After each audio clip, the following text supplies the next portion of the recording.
temptation is probably my biggest flaw. When I hear a camera come out like the Z6 Mark III, and it gets pretty much rave reviews throughout, and a lot of the people that I look at on YouTube are actually looking to get it as one of their main cameras, I get tempted. And luckily, Nikon actually sent me a demo unit to give it a go. So it's one of the most capable cameras, at least for the most part, for the price point in which it is. And that's around about £2,500. Make sure you get it from us, by the way. Link in down below. And the camera is quite powerful. For me to want to get it, though, it's got to go past my checklist. You've got to have at least 4K quality, which is great. You've got 6K, 60 at NRAW, as well as ProRes inside of the camera, which means the quality of the footage is there, and it's really good footage. Been shooting with it all day, and I must admit I was incredibly impressed with what I was getting, at least in the camera. We're gonna have to see, well, you've kind of seen the video footage already. Be playing over this as well. What do you think? Do you think it's good? I quite liked it. It's nice to have so many other settings. The other aspect of it is to actually be able to color grade nicely, and this is where log shooting comes in. And again, because you've got the NRAW as well, you've got a lot of color depth there to really play with, and a little bit more than some of the Sonys, at least out of the gateway. Of course, you do have the problem with dynamic range, and that's something which you can overcome, at least for the most part. Gerald Dunn actually did a very good video talking about the dynamic range of the actual camera, and then I also watched Tony and Chelsea talking about the photographic capabilities of the dynamic range there as well. And you know, it performs well. It's not the best on the market, and in some cases some of the cheaper Nikon cameras perform better in this situation, at least for photo.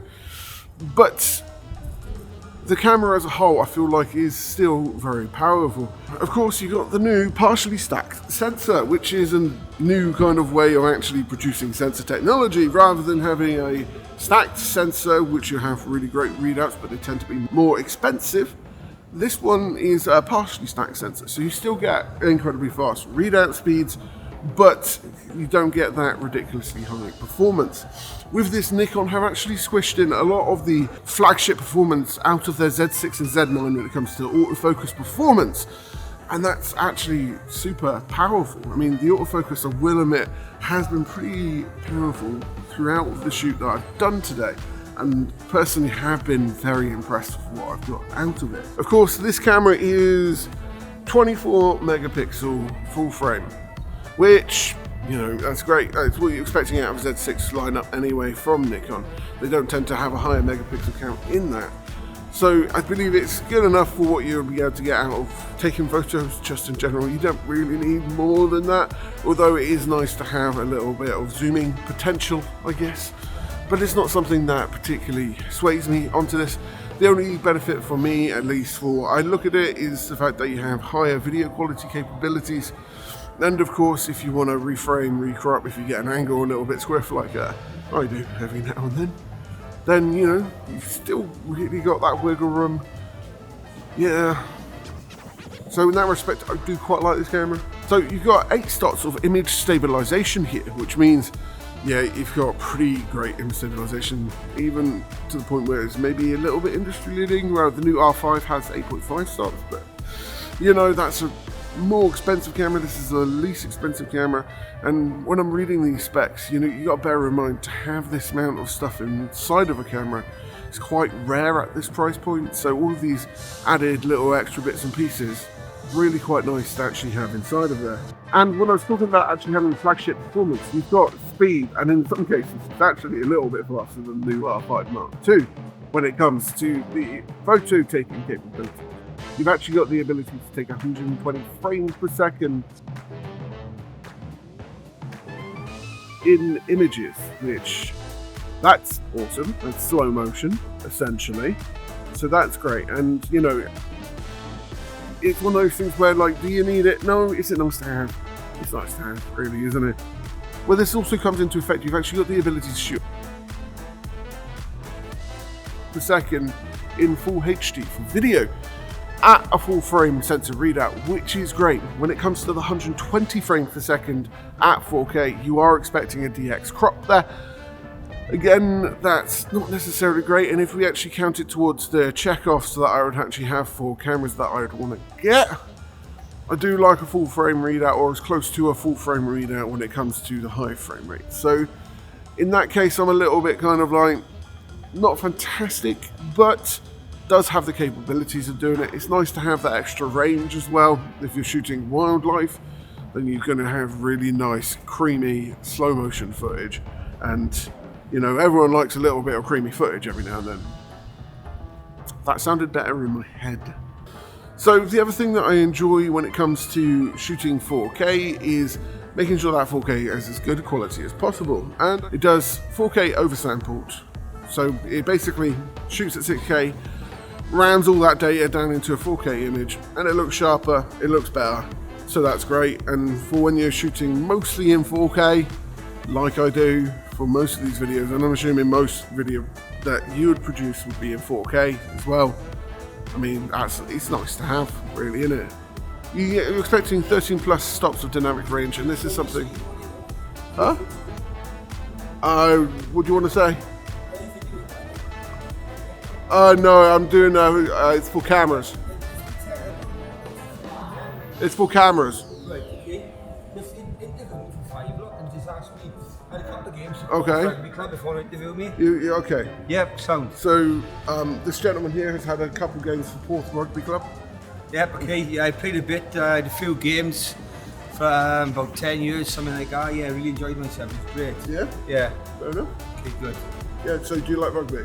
Yeah, I'm a big rugby fan. See, like I played, and my daughter's played. My partner's a big rugby fan. It's really good. And it's a big part of South Wales, isn't it? Hook Wales, really. It is a very big part of South Wales, really, Yeah. isn't it? Yeah, for sure. Do you like photography? Not unless it's involved, to be honest with you. But you know, There you go. I spoke to you a couple of weeks ago. I don't remember up there, right? Did I? Right, yeah, and I'm a little bit disappointed. Like, you know, I wish I'd listened to what you said to me. What did you say? What did I don't know. I weren't listening. That's absolutely devastating. Yeah, Well, thank you. It's nice to have a Okay, short little interview with you. Nice. Have a good day. Okay, look after yourself. Yeah, All the you best. too, Right, you too. bye. Well, that happened. Where were we? At Nikon Z6 III. Something I enjoyed today quite a bit while shooting was the EVF. It was actually pretty excellent across the board, and I must admit it was actually really very sharp, especially on the boat journey earlier. Enjoyed that.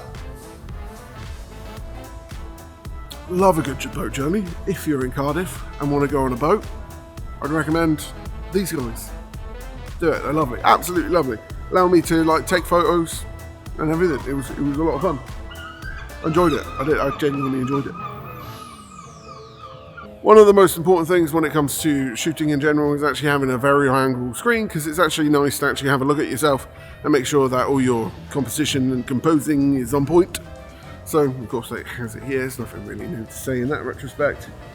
You've actually got weather sealing here, and you know, I actually like the idea of getting a camera with proper weather sealing, because you know, some companies end up saying just dust and moisture resistance, and when someone says dust and moisture resistant rather than weather sealing, you always feel a little bit kind of like the weather sealed one's going to perform better and not break in water.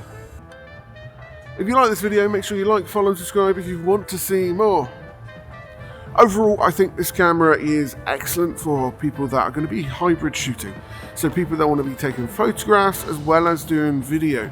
This is a very powerful video camera. It performs pretty well in low light situations as well as those highlight situations as well, because I did actually shoot a lot of these photos that are shown up in this video on auto-ISO when they ramped up the shutter speed. So you will be able to see if the photos are bad and grainy, then you know that's the ISO performance for it. But overall, really impressed with the camera. It is tempting me just that little bit. I don't know if it's quite pushed me over the edge, but it is a very powerful camera, and I think in terms of people who do more hybrid shooting, it would be absolutely perfect. And I do think the reviews that it's had, the good reviews that it has had, are warranted. It's a great camera. If you're looking to get it, make sure you click down below.